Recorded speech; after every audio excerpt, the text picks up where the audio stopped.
All right, folks. Hey, folks, let's talk a little bit today about an active classroom, running an active classroom. Now, I teach graphic design, web design, video production, but I'm fully believe that the techniques that I use in the classroom are pedagogically sound and could be used in any subject, honestly. So one of the first things that we have to admit here is that lining students up in rows with the faculty member at the front of the room is setting us up for failure from the very beginning. It is a format that does not work. It is a format that carries with it so many pre-programmed connotations that one of the very first things that we have to do in order to reimagine education is to reimagine the classroom. If you're in a room where you can't do that, then the very first thing that you have to do is get students up, get the learners up, get them talking, get them working together on anything, any type of icebreaker that you can think of. Send them out on a scavenger hunt. Send them anywhere to initially break that program mindset of sit in your seat, face forward, shut up, and let the knowledge wash over you. Because that does not work. Doesn't work. I'll Pepsi challenge that all day long. The other thing that let's stay on the same subject of room layout. You need to take breaks every 45 minutes, give or take. 45 minutes on, 10 minutes off. I think the actual numbers are 52 minutes on, 17 minutes off, but anywhere in there, when you come to a logical stopping point, is good. When you do breaks, the students, the learners, have to leave the room. Have to leave the room. We have to make the classroom a sacred space for learning and doing, and not a place where I'll take a break. Oh, let me hop on my phone, sit right here and hop on my phone. Screw that. Get them out of the room. Make them leave. Now, I said 45 minutes, 52 minutes, whatever, hard and fast is not that rule is not hard and fast. What we need to be able to do is to make a determination based on the amount of cognitive load that we're putting on the students when they need to take a break. I would argue when it's 3 to 7 bits of information that they can handle, depending on how robust those bits are.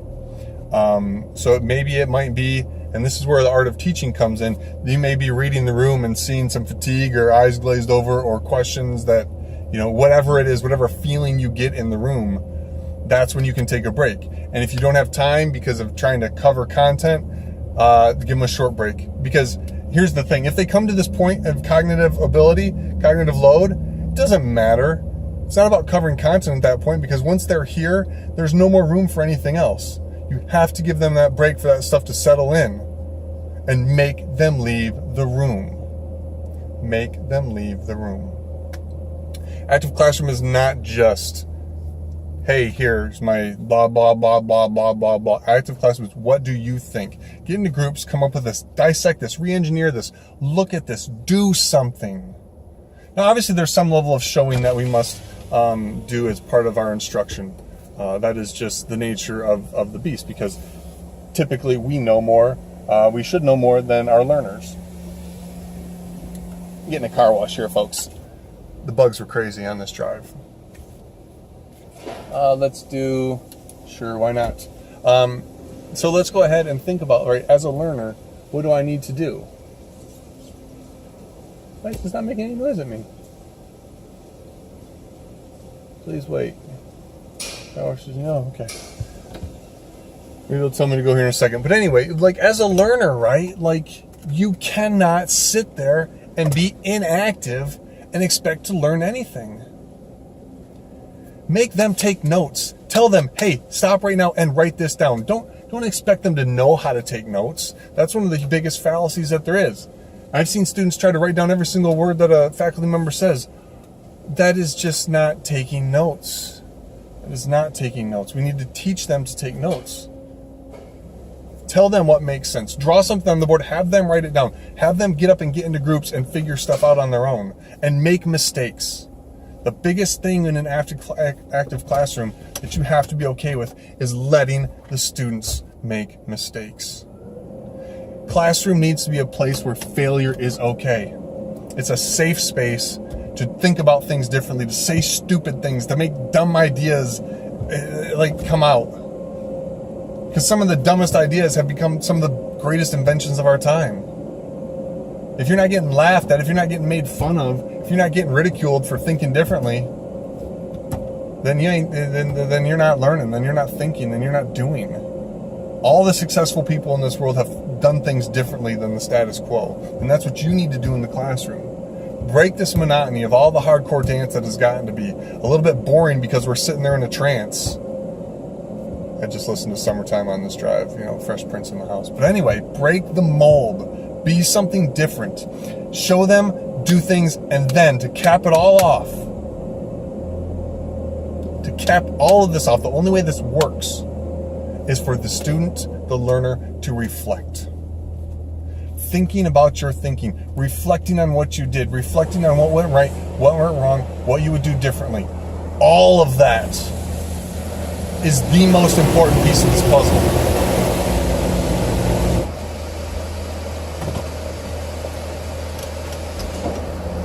So, in a nutshell, you can't fail as a teacher. I mean, you can and you should, because you should be trying new things. But the only way you fail is if you don't try. If you don't think about things differently, if you don't question the students, if you don't accept the fact that no matter how much you don't know everything. My students ask me, hey, you're our teacher, right? Like, no, I am not your teacher. I am a fellow learner. I learn every single day just like you do, because I don't know everything. But you know what I know that you don't know? I know where to get the information that I need to know what I don't know. And that's what I'm going to impart to you. When you don't know something, don't pretend, let me sideways Google that. No, engage them in the process of discovering what it is. Well, based on what we know, how do you think we should search for this? Based on what we know about search results, how valid is this? How do we test this? How do we create an environment where learning means something in the moment, but also beyond, right? You can't learn everything in a 4-year program. You can't learn everything in a 1-day class. You can't learn everything in an 8-year program. You have to be a continuous learner. And our job as teachers, facilitators, whatever, is to teach the learner, the student, how to learn. Not imparting on them the wisdom of Adobe and Photoshop, of video production. Man, YouTube can do that. But what I need to be able to do is teach you the things like how to work in a group, how to think about search results, how to think about other people's ideas, how to communicate effectively so that your ideas don't get lost in the mix, and that so that you actually hear other people's ideas so you can incorporate them into your own and create something better than an individual thing. I don't know if any of that makes sense. I'm just getting my car washed. Just thought I'd ramble for a little bit. But as a teacher, you can't be afraid to fail. Every day, I fail in front of my students every single day. And come week 12, week 13, week 14, I'm like, man, I should have done that. Man, I should have done that 2 weeks ago, 3 weeks ago, 8 weeks ago. The only way I can ever make that a reality is by thinking about my own thinking. Every day I make an assumption in the classroom. Every day that assumption is challenged. And most days, a lot of days, that assumption is proven wrong. The only way I fail as a teacher, and the only way that you fail as a student, is by not learning from our mistakes. By not thinking about our thinking. And by not finding ways to be better the next time.